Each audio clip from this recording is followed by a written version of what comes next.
dans le prochain épisode de Un si grand soleil. Tandis qu'Alex fait une proposition à Jade, l'étau se resserre autour de Marc. Attention, les paragraphes qui suivent contiennent des spoilers sur l'épisode d'Un si grand soleil diffusé demain soir sur France 2. Si vous ne voulez rien savoir, ne lisez pas ce qui suit. Jeudi 30 septembre dans Un si grand soleil. Alex fait une proposition à Jade malgré les menaces de Julie, Alex prend Jade en filature. Cette dernière rencontre alors son complice ainsi qu'un autre individu nommé Teddy.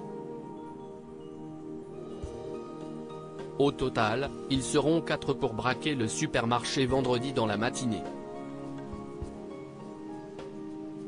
Au moment où elle s'apprête à repartir, Jade aperçoit Alex en train de l'espionner. Dos au mur, il avoue qu'il l'a suivie et indique même être au courant pour le braquage qu'elle prépare avec ses amis. Souhaitant participer au casse, Alex prétend avoir besoin d'argent car il est sur le point de mettre la clé sous la porte. Comme elle refuse de l'impliquer dans cette histoire, il précise qu'il a un ami qui travaille au supermarché et qu'il peut lui donner des informations sur l'heure de passage du convoi de fonds. Cependant, Jade a besoin de temps pour prendre sa décision. Peu après, Alex rencontre Nassim, l'ancien collègue de Myriam, et l'informe qu'un potentiel braquage pourrait avoir lieu prochainement dans le supermarché dans lequel il travaille. Bien que cette enquête soit officieuse, Nassim promet de se renseigner pour lui obtenir l'heure de passage des convoyeurs. En rentrant chez lui, Alex prévient Jade qu'il est parvenu à connaître l'heure de passage des convoyeurs. Seulement, Jade répond qu'il ne pourra pas faire partie du casse en précisant que c'est bien trop dangereux pour un novice.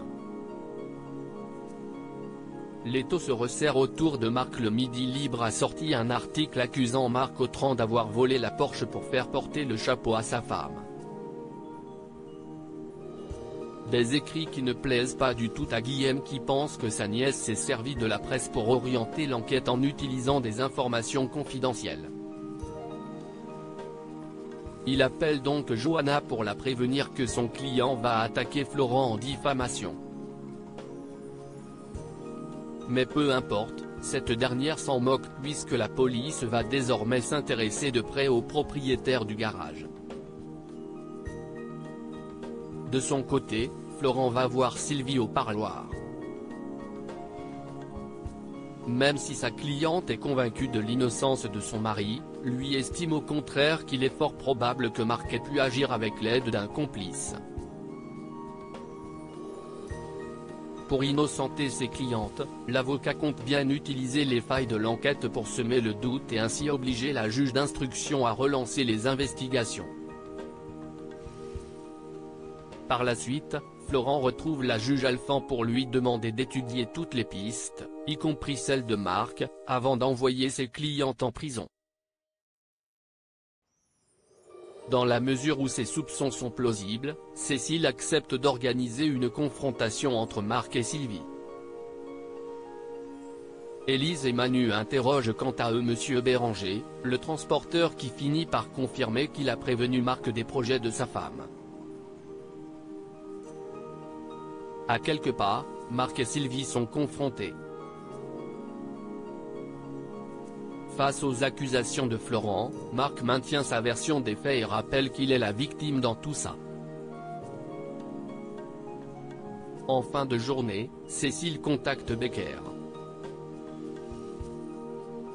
L'hypothèse selon laquelle Marc aurait voulu devancer sa femme étant désormais envisagée, la juge lui ordonne de creuser dans cette direction.